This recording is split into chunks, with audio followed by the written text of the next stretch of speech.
Bəli, hazırda Bakı dekolonizasiya dialoqlarının mərkəzinə çevrilməkdə davam edir və Fransanın müstəmləkəçilik siyasətinin nəzarətində qalan Guadeloupe adasına həsr olunmuş tematik belə deyək, konferans öz işinə başlayıb. Tədbir Bakı təşəbbüs qrupu ilə yanaşı, həmçinin Guadeloupe belə deyək, Guadeloupe'un siyasi partiyalarının, siyasi hərəkatlarının təşkilatçılığı ilə, birgə təşkilatçılığı ilə həyata keçirilir.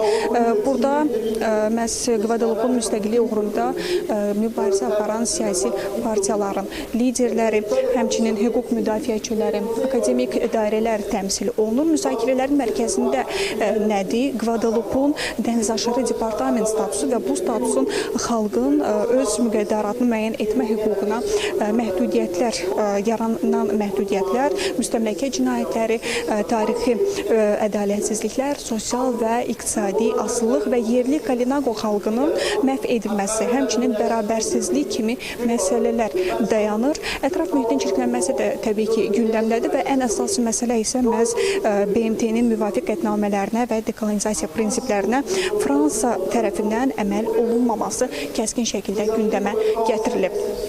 Gözlənilir ki, tədbirin sonunda Guadeloupe xalqının öz müqəddəratını təyin etmə hüququ ilə bağlı beynəlxalq təşkilatlara ünvanlanacaq çağırışlar və imzalanacaq bəyanatlar təqdim olunursun və bəli, bu tədbir yalnız siyasi yox, həm də mədəni kontekstdə müstəmləkəçilik siyasətinə mübarizə ilə bağlı simvola çevrilir.